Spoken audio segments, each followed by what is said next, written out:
India o Tíbet. Geográficamente estamos en la India, espiritualmente estamos en el Tíbet. Fue aquí, en Dharamsala, en las laderas del Himalaya, donde el Dalai Lama se refugió en 1959, tras huir de la invasión de su país por el ejército de la China comunista.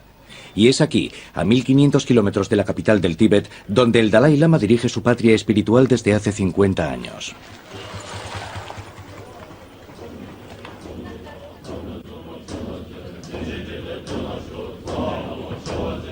Dalai Lama, de una vida a la otra.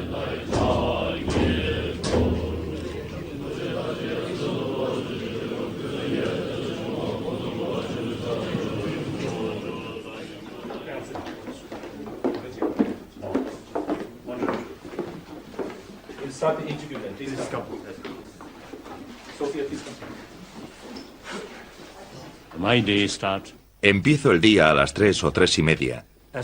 En cuanto me despierto, pienso en Buda. Y rezo una oración de saludo escrita por el pensador Nagarjuna. Rezo la oración acostado. Y en señal de respeto, pongo las manos así. Así que muestro respeto, pero sigo acostado. Como monje budista, en cuanto me despierto, trato de preparar mi mente. El resto del día mi espíritu debe ser más altruista, más compasivo. Y en mi vida cotidiana debo hacer algo útil para los demás. Luego hago algo de ejercicio físico. Camino un poco en la máquina. A las 5 desayuno. Medito y rezo un poco más, hasta las 8 o las 9. Después suelo leer algunos periódicos. O a veces vengo aquí, si tengo alguna reunión.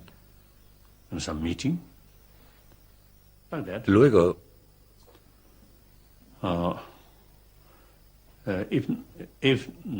si no hay más trabajo, estudio las escrituras budistas.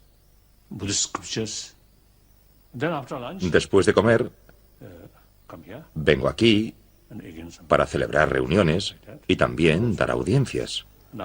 Actualmente, casi todas las semanas, vienen tibetanos que han llegado hace poco del Tíbet.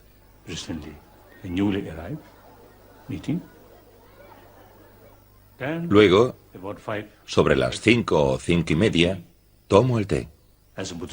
Como monje budista, no ceno. Después, rezo de nuevo y hago meditación. Luego, sobre las 7 o 7:30, me acuesto. Duermo de 8 a 9 horas.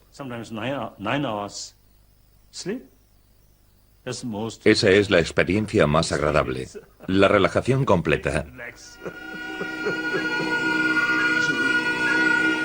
El Dalai Lama no es solo un monje budista sujeto como los demás a las 253 reglas de la vida monástica tibetana. Él es el maestro reencarnado, descendiente de una larga estirpe de hombres sabios y compasivos que han alcanzado el estado de Buda. Desde el siglo XV lo han precedido 13 de esos maestros, y todos ostentaron el título de Dalai Lama, que significa océano de sabiduría. Una sabiduría que viene a buscar aquí gente de todo el mundo.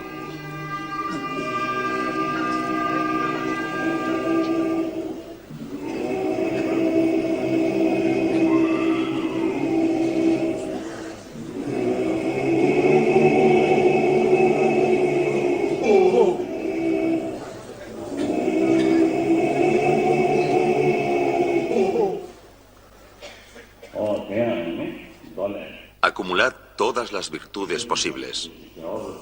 Dominad el espíritu, nos enseña Buda. La felicidad y el sufrimiento son fruto de causas y condiciones.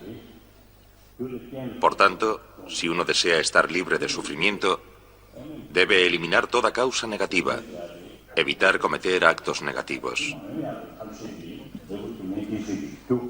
En cuanto a la felicidad, todos queremos ser felices. Si la felicidad es el fruto de la conducta virtuosa y el espíritu altruista, fomentemos eso para obtener la felicidad. Acumulad todas las virtudes posibles.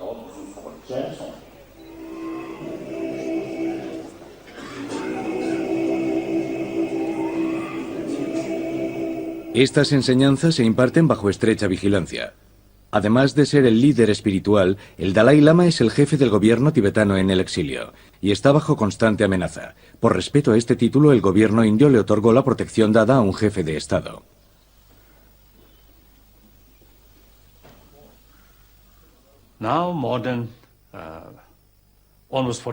Llevamos más de 49 años siendo una de las comunidades de refugiados más prósperas.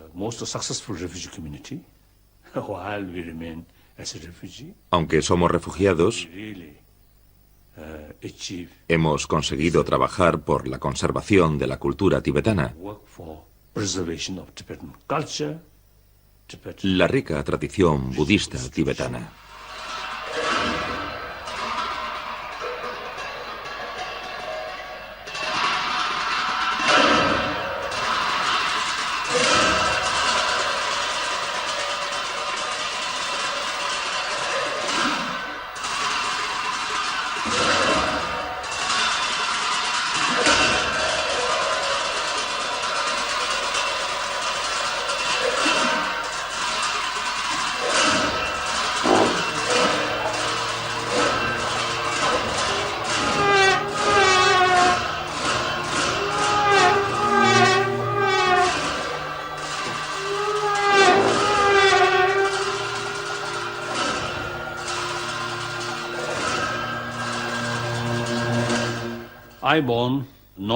Nací en la parte noreste del Tíbet, en una zona muy remota. Como mi hermano mayor era la reencarnación de un lama del monasterio de Kumbum, las condiciones económicas de mi familia eran algo mejores. Sin embargo, nuestra aldea era muy pobre.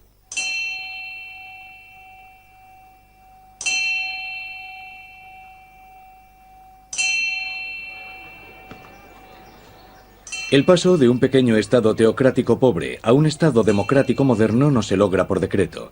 Es un proceso largo y difícil que los predecesores del Dalai Lama en el Potala habían iniciado ya con reformas intensas y la apertura del país al mundo exterior.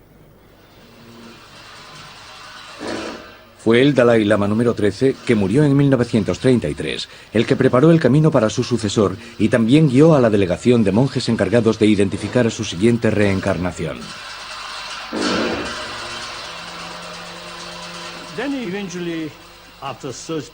Cuando llegó el comité de búsqueda, me eligió como candidato. En aquel momento, había 3 candidatos de la misma zona, pero uno falleció, así que quedamos 2. Después de unas pruebas o investigaciones realizadas por el comité de búsqueda, yo fui quien lo hizo mejor. Y eso los convenció de que el pequeño Hamo Dondup era el que buscaban. El nuevo Dalai Lama deberá cumplir los 18 años antes de asumir sus responsabilidades. Hasta ese momento, sus regentes y preceptores lo someten a la rigurosa disciplina del noviciado. Es esa instrucción la que lo hace merecedor de sus títulos monásticos de vencedor preciado y gema que concede todos los deseos. Las autoridades tibetanas construyeron una casa para mi madre. Yo vivía aparte. Residía en el Norbulinka. Casi todos los días iba a casa de mi madre. Y también ella y mi padre venían a la casa del Dalai Lama. Así que permanecimos muy unidos. Es difícil imaginar todos los aspectos de la vida de una familia regulados por rituales y protocolos, pero en los palacios de verano e invierno los hermanos del Dalai Lama nunca están lejos. Todo el mundo tiene una familia y también hermanos. Yo soy el hermano menor del Dalai Lama y creo que es un privilegio. Mi madre visitaba muy a menudo a su santidad, por lo menos una vez al mes. Tanto si él estaba en el Potala como en el Norbulinka. Así que desde que aprendí a andar, cuando tenía un año más o menos, cada vez que mi madre iba a ver a su santidad, me llevaba con ella. Recuerdo algunas de mis travesuras. Por ejemplo, en la casa del Dalai Lama no se cocina cerdo, ni huevos, ni pescado.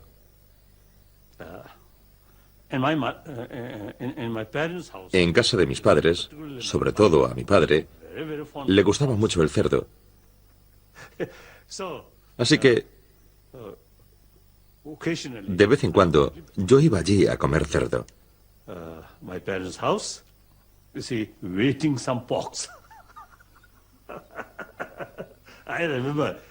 Me sentaba al lado de mi padre, al que le encantaba el cerdo, y yo era casi como un perro esperando a que mi padre me diese un trozo de cerdo.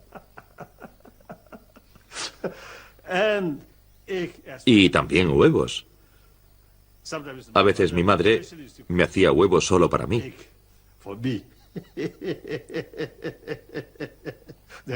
Era una pequeña infracción.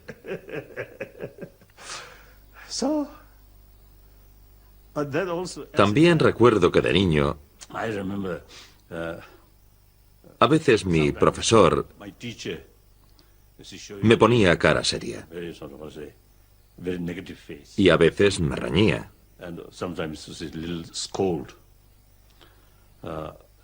Luego,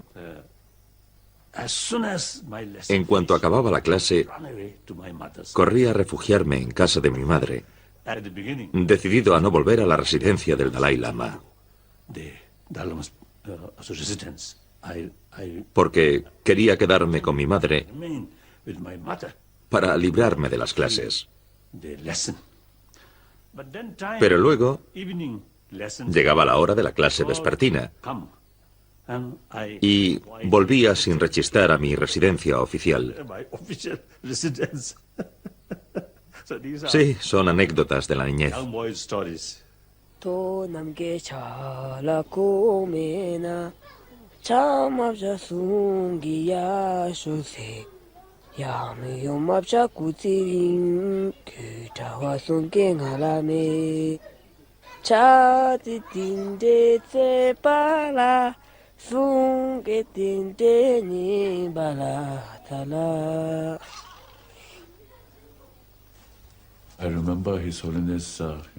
Recuerdo que su santidad jugaba conmigo. Recuerdo muy bien algo que ocurrió en el Norbulinka. Cuando mi madre visitaba a su santidad, acostumbrábamos a pasear por el jardín y su santidad me dejaba cogerme de su dedo y que paseara con él. Lo recuerdo muy bien. Además, allí hay un templo o santuario fuera que tiene un leopardo y un tigre disecados, y parecían tan reales que me asustaba mucho al verlos, y su santidad me decía que no me asustara porque estaban disecados.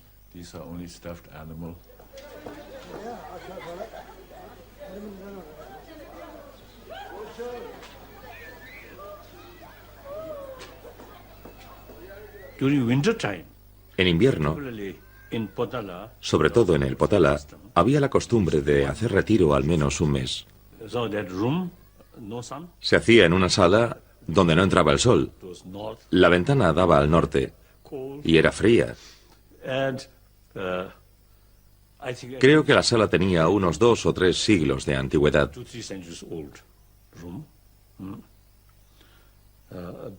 Y debido a las lámparas de grasa, la estancia parecía una cocina, estaba oscura por causa del humo.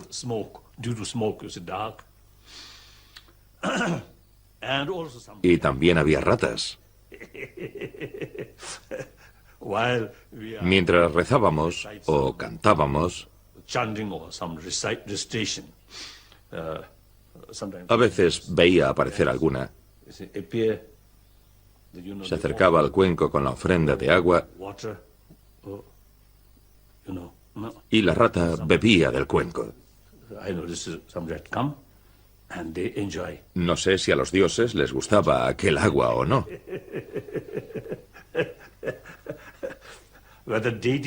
Pero no hay duda de que a las ratas sí.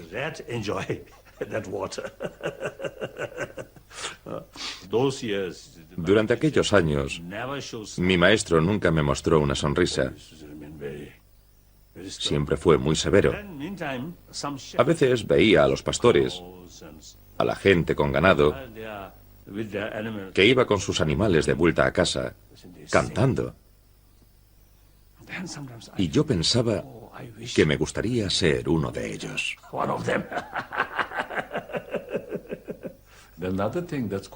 Otra anécdota graciosa ocurrió cuando yo tenía unos 6 años. Visitamos a su santidad en el Norbulinka y él estaba regando las flores con una manguera. De repente, sin darme tiempo a apartarme, él apuntó con la manguera hacia mí y me empapó por completo. Y para secarme, tuve que correr por el jardín en camiseta.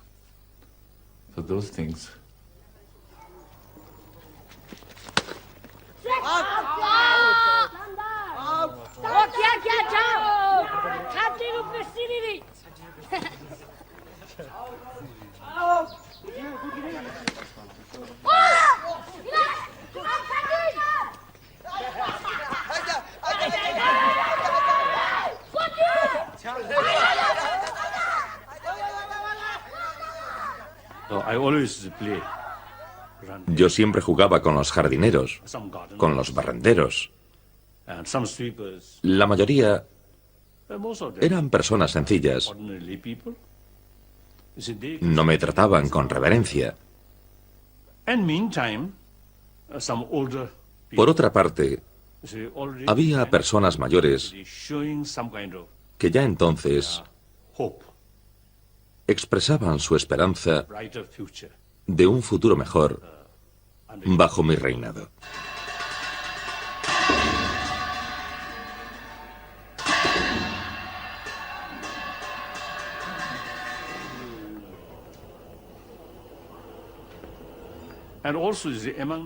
Además, entre los barrenderos mayores, había alguno que ya había estado al servicio del anterior Dalai Lama. Me contaron muchas anécdotas sobre su vida. Y aquello me ayudó a entender mi futura responsabilidad como Dalai Lama.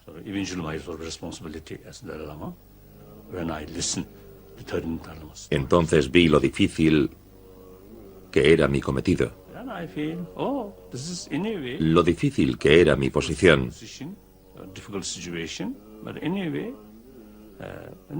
Pero cuando uno encuentra dificultades, es necesario enfrentarse a ellas. Así que como budista aprecio el valor de mis vidas pasadas. Las virtudes del buen karma, acumuladas en mis vidas pasadas, me han dado en esta vida muchas oportunidades de servir a los demás. Y también al Dharma de Buda. Así que el pensar en eso me da fuerza para poder continuar con mi cometido.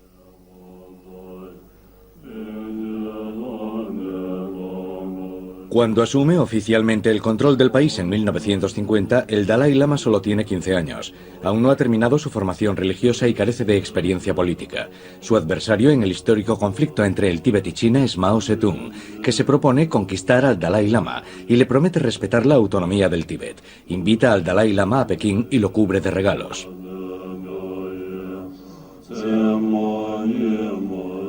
El Dalai Lama sueña con una síntesis entre el marxismo y el budismo, al menos de forma teórica, porque en la práctica el ejército chino se comporta como una fuerza de ocupación y construye carreteras nuevas que faciliten su penetración en el país.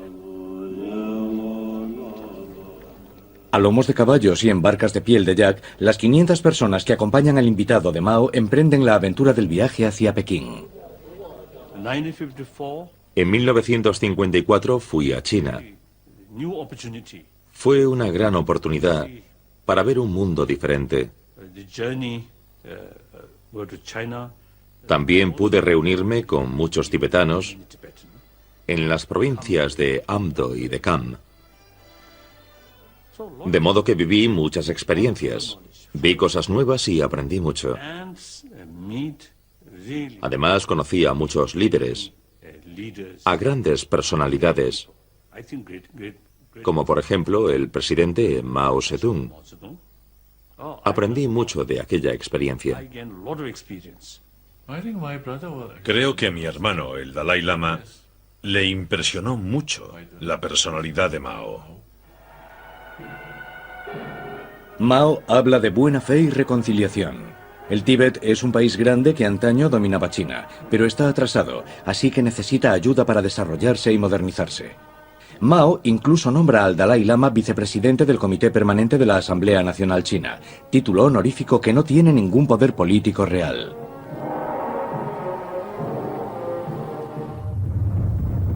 En el Tíbet, la situación sigue empeorando. La brutalidad de los chinos contradice las declaraciones de Mao. Como respuesta a la resistencia popular tibetana, que el Dalai Lama no promueve ni condena, el ejército chino pasa a la acción. En marzo de 1959, 4 años después de su regreso a Pekín, el Dalai Lama ve Lhasa invadida, su ejército destruido y a los monjes perseguidos. Palden Gyatso es uno de los monjes que sufrieron la represión. En aquel momento protesté contra la anexión. No quería que nos invadiesen. Y por ese motivo, en 1959, los chinos me encarcelaron. Me tuvieron preso durante 33 años. Durante esos 33 años me torturaron y me pegaron. Sufrí las torturas más horribles, pero afortunadamente no estoy muerto. ¿Por qué? Porque desde el punto de vista budista estoy protegido. No fueron los chinos los que me liberaron. Amnistía Internacional escribió sobre mi situación y se esforzaron mucho. Lucharon para que me liberasen después de pasar 33 años preso. Les estoy muy agradecido.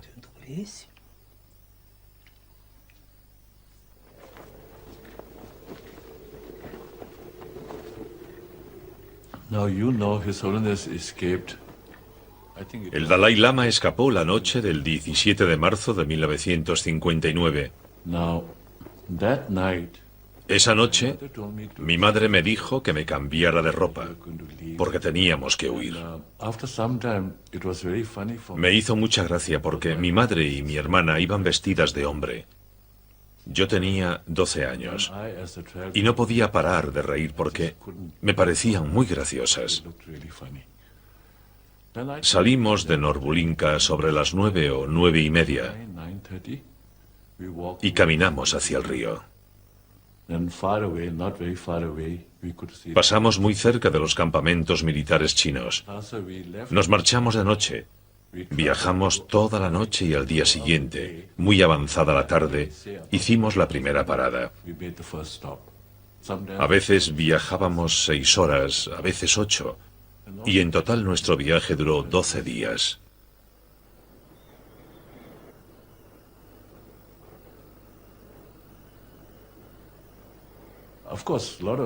Por supuesto, muchos de nuestro grupo estaban tristes. Sufrieron muchas penurias, pero yo no sentía pena. No tenía que volver al monasterio a estudiar.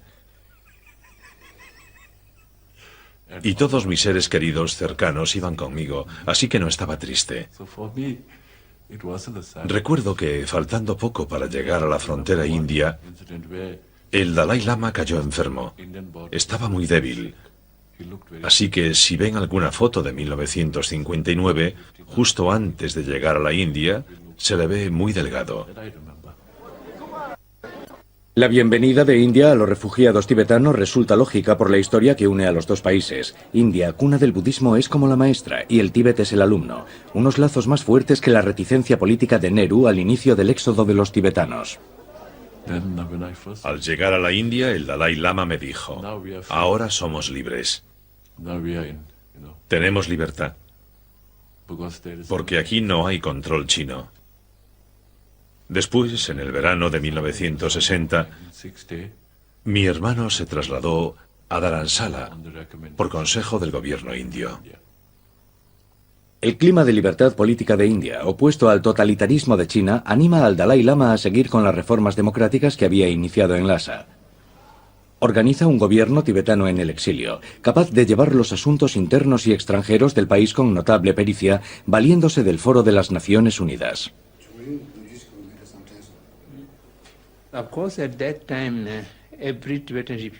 En aquel momento, los refugiados tibetanos no creían que aquello se prolongase.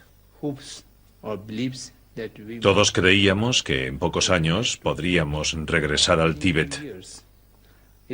Solo el Dalai Lama tuvo visión a largo plazo. Se encargó de organizar las instituciones tibetanas, la reconstrucción de los monasterios y la creación de escuelas por si el exilio se prolongaba. Sin la capacidad de previsión a largo plazo del Dalai Lama, los refugiados tibetanos habrían tenido muchos más problemas. El problema de los refugiados es, desde luego, el más urgente. Desde la invasión de Lhasa y las matanzas de civiles, se calcula que murieron 80.000 personas entre 1959 y 1960. Los refugiados llegan a la India por millares. El gobierno indio hace lo que puede para acogerlos, multiplicando la distribución de alimentos, campamentos y los programas educativos. El otro problema es el político, que no puede resolverse solo con generosidad. Como asilado político, la cuestión política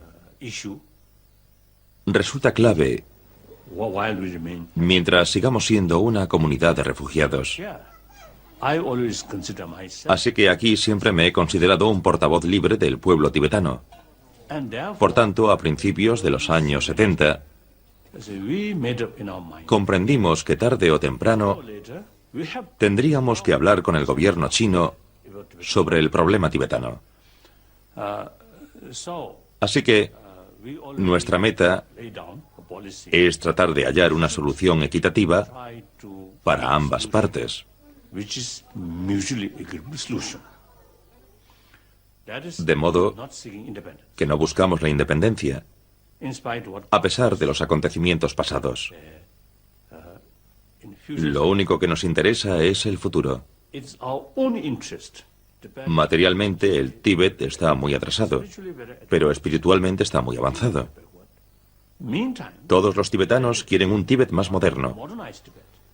Por eso, proponemos que en el aspecto del desarrollo material, el Tíbet siga dentro de la República Popular China. Conseguiremos un desarrollo económico mayor, pero eso solo será posible si podemos gozar de una autonomía verdadera. El Tíbet sigue siendo un pequeño enclave entre dos gigantes, que son India y China. No nos sentimos del todo seguros. La amenaza siempre está presente. Por eso el Dalai Lama, con una mentalidad muy pragmática, propuso la solución de la autonomía. Nuestro objetivo es construir una sociedad no violenta. Y nuestro objetivo también es conservar la herencia cultural única del Tíbet.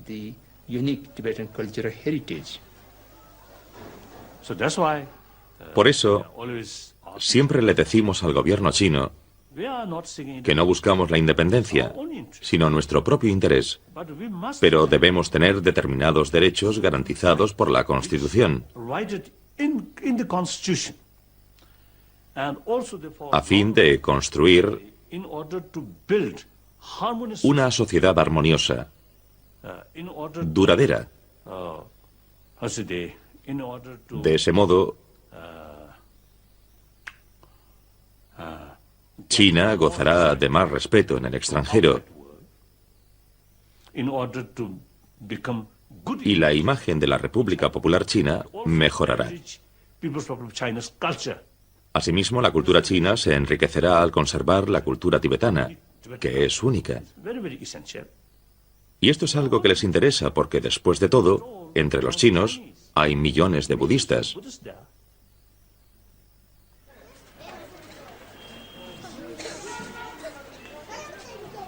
Entre los refugiados, que pasan de 20.000 a 100.000 en pocos años, hay víctimas de la reubicación forzosa de la población tibetana, sobre todo niños.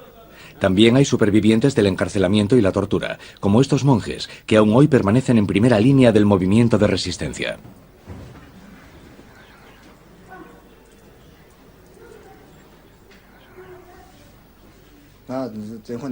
Me detuvieron y encarcelaron porque, junto con otros 4 tibetanos, estábamos pegando carteles que decían «Larga vida al Dalai Lama, chinos fuera del Tíbet, Tíbet independiente». Los pegamos en las paredes de Pashizon. Fuimos Lobsang Sering, Jampa Dorje, Pema Senun, Jampa Tashi y yo. Todos escribimos nuestro nombre en los carteles porque aceptamos toda la responsabilidad de nuestro acto y para evitar que otros tuviesen problemas por aquello.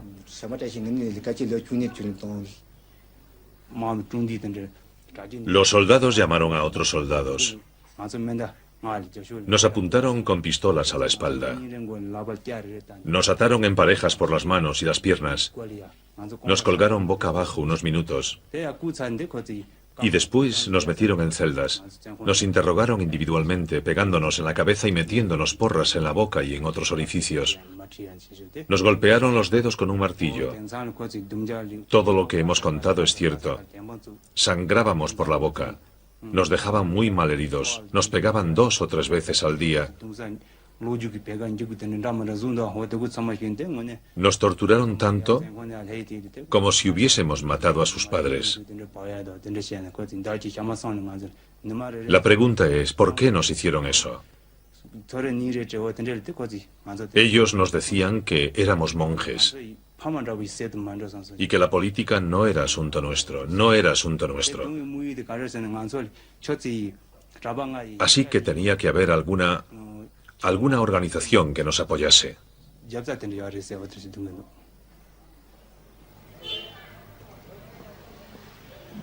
Los chinos tenían razón en considerar que el budismo era la principal fuerza tras la resistencia popular tibetana. Para acabar con esa resistencia, la estrategia principal es atacar a la religión tibetana.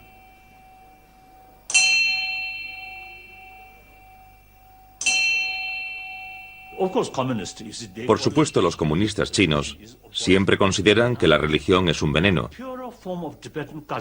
Pero actualmente la forma más auténtica de la cultura tibetana, de su budismo y de la sabiduría budista tibetana está más viva fuera del Tíbet que dentro de él.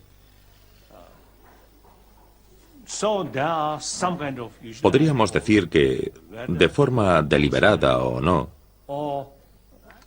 se está produciendo un genocidio cultural dentro del Tíbet, porque algunos dirigentes comunistas chinos están convencidos de que el budismo tibetano constituye una verdadera amenaza de separación, de secesión del Tíbet de la China continental. Si esas personas sienten ese temor, ¿cómo podrá sobrevivir la cultura tibetana? ¿Cómo podremos conservarla?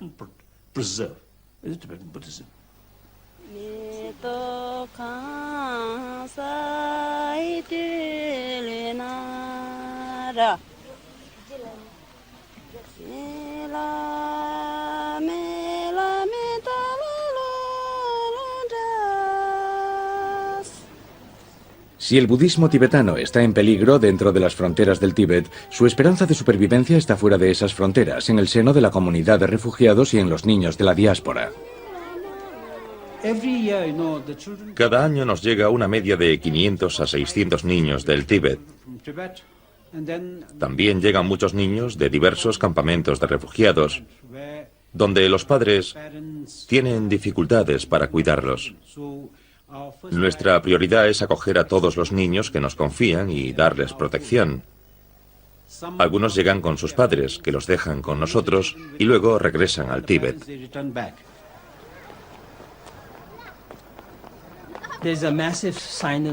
Hay una enorme sinización de los tibetanos y su cultura. En nuestra clase, si hay un alumno chino nuevo que quiere asistir a esa clase y no hay vacantes, un niño tibetano tendrá que dejarle el sitio al alumno chino y a menudo tiene que sentarse en el suelo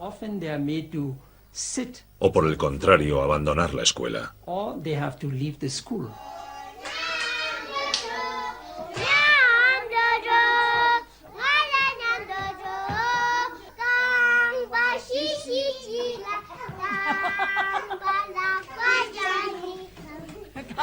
Para huir de esa discriminación que los niños sufren dentro del Tíbet, los padres a menudo se ven obligados a tomar la dolorosa decisión de separarse de ellos y enviarlos al otro lado del Himalaya, donde hallan una buena acogida y un ambiente que favorece el aprendizaje de su identidad tibetana cultural y religiosa.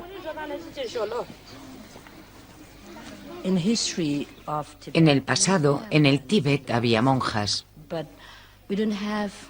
pero no tenían un programa como el de los monjes. Así que el Dalai Lama reformó la comunidad de monjas y fomentó la construcción de centros educativos en los que podemos estudiar juntas y practicar juntas. Eso es lo que necesitamos. Y no solo estudiar el Dharma, sino también educación moderna. Lo que el Dalai Lama quiso es que las monjas pudiesen servir a la comunidad como docentes, como enfermeras o en lo que fuese necesario. Cuando yo estaba en casa a los 9 o 10 años, escuchaba las enseñanzas del Dalai Lama por la radio. No entendía bien el tibetano en aquel entonces, pero al oír su voz no sé por qué me echaba a llorar.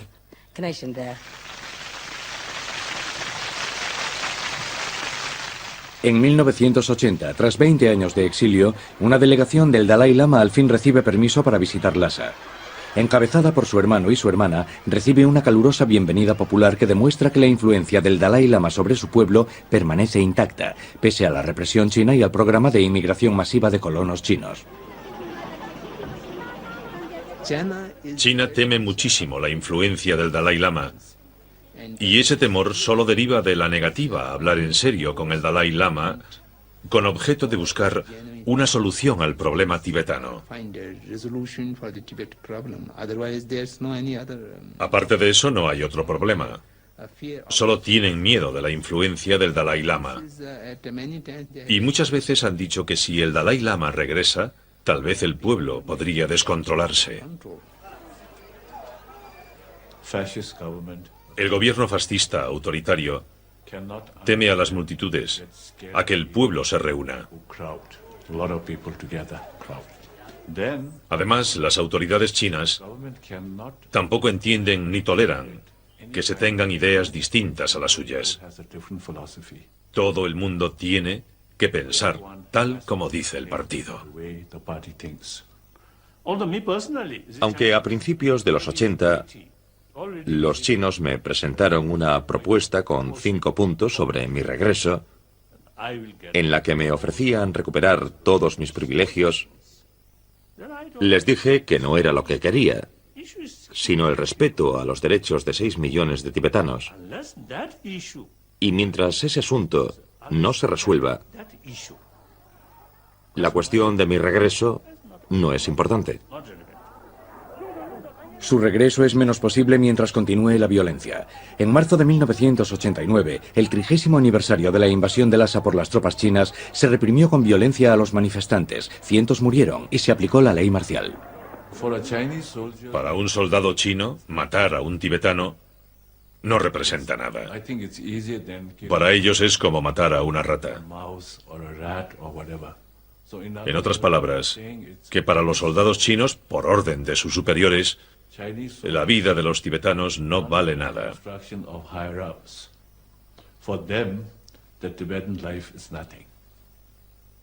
Creo que ahí se ve bien el problema de la presencia de los chinos en el Tíbet.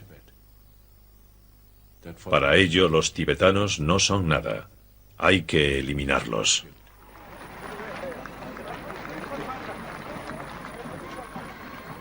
La reacción internacional ante la matanza de 1989, condenada por los Estados Unidos, Francia y el Parlamento Europeo, pudo influir algo en que ese año le concediesen el Premio Nobel de la Paz al Dalai Lama y a través de él a todo el pueblo tibetano.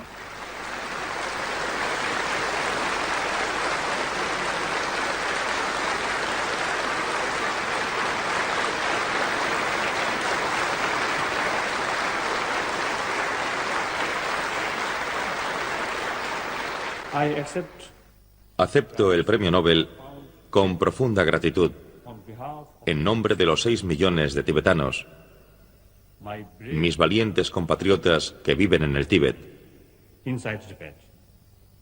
y que han sufrido y continúan sufriendo tanto. El premio confirma nuestra convicción de que con verdadero valor y determinación el Tíbet será liberado. Gracias.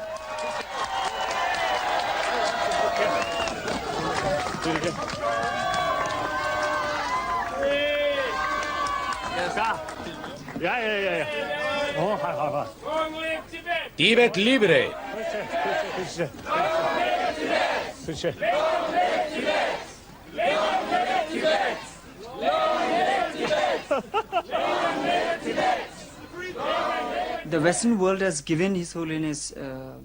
El mundo occidental ha dado al Dalai Lama premios, medallas de oro. Lo han hecho ciudadano de honor de muchas ciudades. Pero el objetivo fundamental al que el Dalai Lama ha consagrado su vida es a lograr la libertad del Tíbet y a lograrla mediante la no violencia. Y para ello necesita apoyo. El Dalai Lama necesita ayuda. Y el mundo occidental no está ayudando. Cuando su santidad sube a un estrado, todo el mundo aplaude. Pero cuando está luchando, a los occidentales les preocupan más los negocios, el dinero y la política. Así que todas esas medallas y galardones son como un chiste.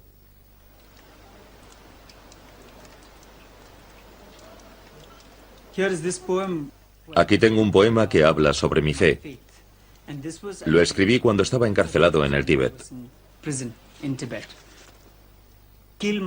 Matad a mi Dalai Lama para que ya no crea más. Rompedme la cabeza, golpeadme, desnudadme, encadenadme, pero no me dejéis libre. Dentro de la cárcel este cuerpo es vuestro. Dentro de mi cuerpo mis creencias son solo mías. ¿Queréis conseguirlo? Mantenedme callado aquí. Aseguraos de que no queda aliento, pero no me dejéis libre. Si queréis, volved a hacerlo desde el principio. Disciplinadme, reeducadme, adoctrinadme, enseñadme vuestros engaños comunistas, pero no me dejéis libre. Matad a mi Dalai Lama y no volveré a creer. En él el preso se burla de la autoridad.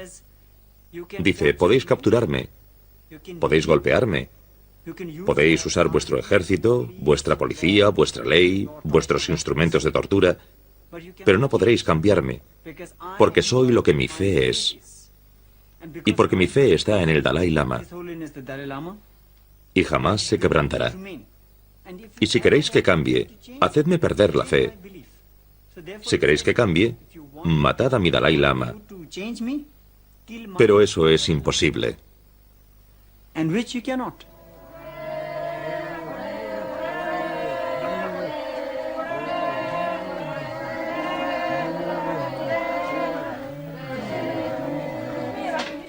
El Dalai Lama intenta recibir personalmente a todos los visitantes que se acercan a Dharamsala, como estos mongoles budistas que han venido para que los bendiga.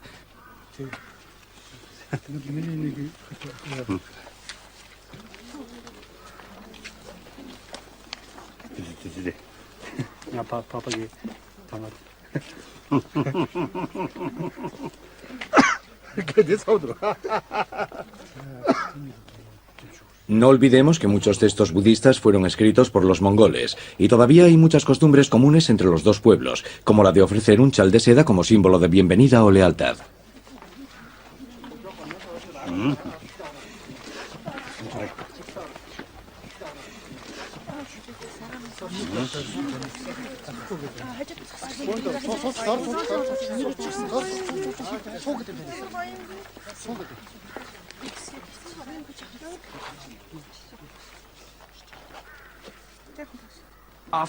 Cuando me reuní con el Dalai Lama, me sentí muy pequeño delante de él. Después de contarle todo lo que me pasó, no sabía qué más decirle. Te sientes insignificante ante su santidad. Percibes lo que sufre por los tibetanos y la enorme compasión que lleva dentro.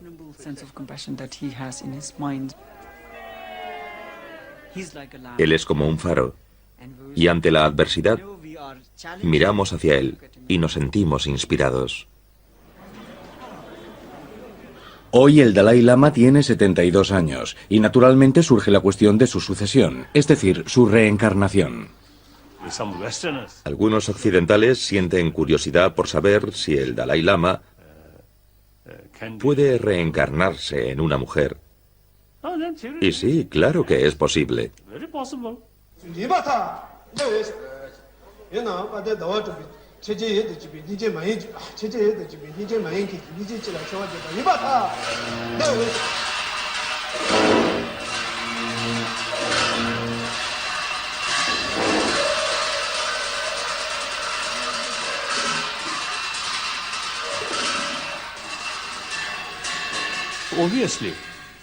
Evidentemente, el propósito de la reencarnación es completar las tareas de la vida anterior que no se completaron. Así que, lógicamente, si muero estando aún en el exilio, mi reencarnación se producirá fuera del Tíbet para llevar a cabo la tarea que empecé y que aún no he terminado.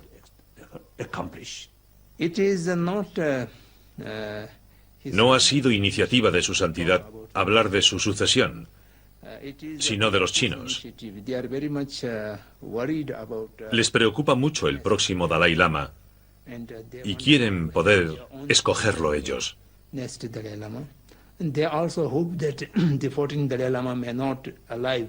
También esperan que el actual Dalai Lama no viva mucho tiempo.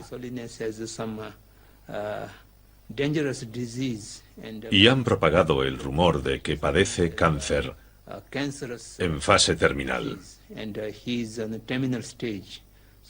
Así que cuando muera, los chinos quieren elegir al siguiente Dalai Lama.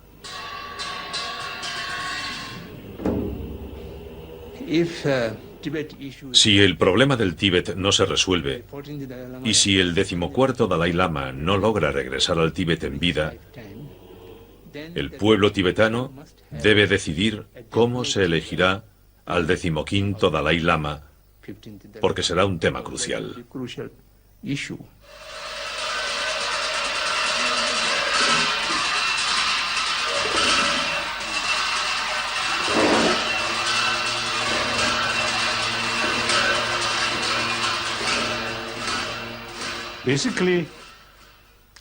Desde el principio apoyé la candidatura china a los Juegos Olímpicos. Es la nación más antigua, la más poblada del mundo, y merecía organizar unos Juegos Olímpicos.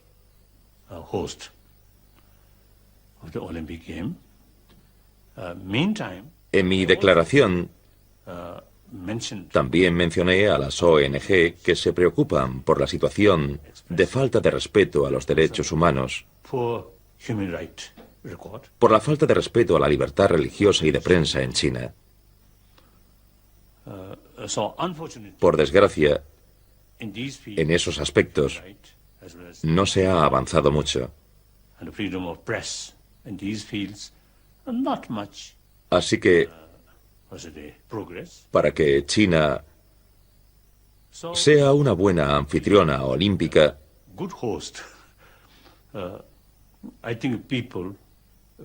el mundo libre debería recordar a las autoridades chinas que no deben descuidar esos temas.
De búsqueda me eligió como candidato. En aquel momento había 3 candidatos de la misma zona, pero uno falleció. Así que quedamos 2. Después de unas pruebas o investigaciones realizadas por el comité de búsqueda, yo fui quien lo hizo mejor. Y eso los convenció de que el pequeño Hamo Dondup era el que buscaban. El nuevo Dalai Lama deberá cumplir los 18 años antes de asumir sus responsabilidades. Hasta ese momento, sus regentes y preceptores lo someten a la rigurosa disciplina del noviciado. Es esa instrucción la que lo hace merecedor de sus títulos monásticos de vencedor preciado y gema que concede todos los deseos. Las autoridades tibetanas construyeron una casa para mi madre. Yo vivía aparte. Residía en el Norbulinka. Casi todos los días iba a casa de mi madre. Y también ella y mi padre venían a la casa del Dalai Lama. Así que permanecimos muy unidos. Es difícil imaginar todos los aspectos de la vida de una familia regulados por rituales y protocolos, pero en los palacios de verano e invierno los hermanos del Dalai Lama nunca están lejos. Todo el mundo tiene una familia y también hermanos. Yo soy el hermano menor del Dalai Lama.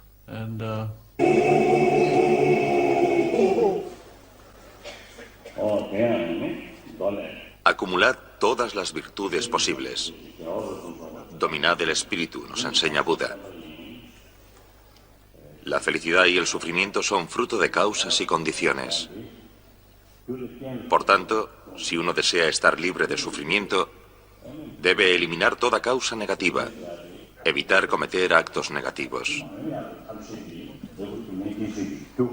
En cuanto a la felicidad, todos queremos ser felices. Si la felicidad es el fruto de la conducta virtuosa y el espíritu altruista, fomentemos eso para obtener la felicidad. Acumulad todas las virtudes posibles.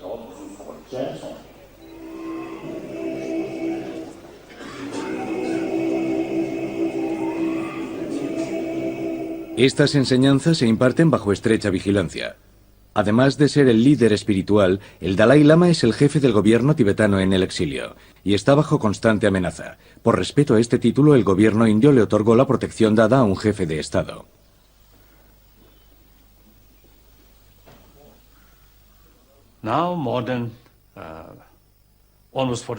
Llevamos más de 49 años siendo una de las comunidades de refugiados más prósperas. Aunque somos refugiados, hemos conseguido trabajar por la conservación de la cultura tibetana, la rica tradición budista tibetana.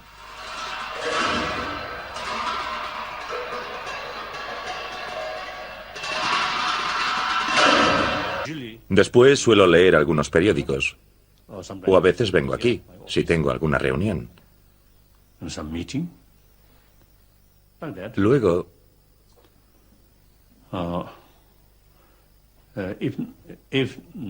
si no hay más trabajo, estudio las escrituras budistas. Después de comer, vengo aquí para celebrar reuniones y también dar audiencias. Actualmente, casi todas las semanas vienen tibetanos que han llegado hace poco del Tíbet.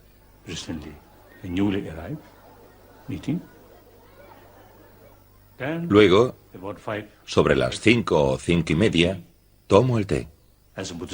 Como monje budista, no ceno. Después, rezo de nuevo y hago meditación. Luego, sobre las 7 o 7:30, me acuesto. Duermo de 8 a 9 horas. Esa es la experiencia más agradable, la relajación completa. El Dalai Lama no es solo un monje budista sujeto como los demás a las 253 reglas de la vida monástica tibetana. Él es el maestro reencarnado, descendiente de una larga estirpe de hombres sabios y compasivos que han alcanzado el estado de Buda. Desde el siglo XV lo han precedido 13 de esos maestros y todos ostentaron el título de Dalai Lama, que significa océano de sabiduría. Una sabiduría que viene a buscar aquí gente de todo el mundo.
Nací en la parte noreste del Tíbet, en una zona muy remota. Como mi hermano mayor era la reencarnación de un lama del monasterio de Kumbum, las condiciones económicas de mi familia eran algo mejores. Sin embargo, nuestra aldea era muy pobre.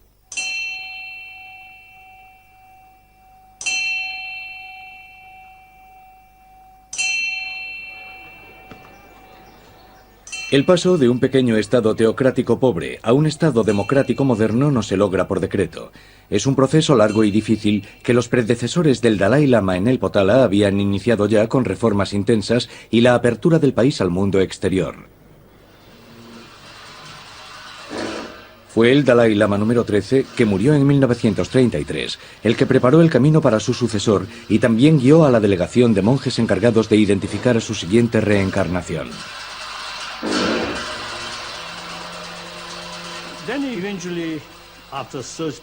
Cuando llegó el comité... India o Tíbet.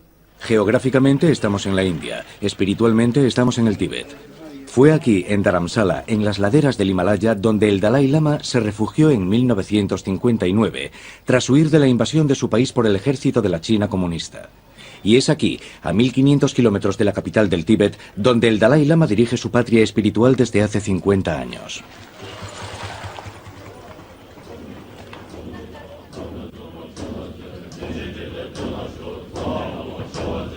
Dalai Lama, de una vida a la otra.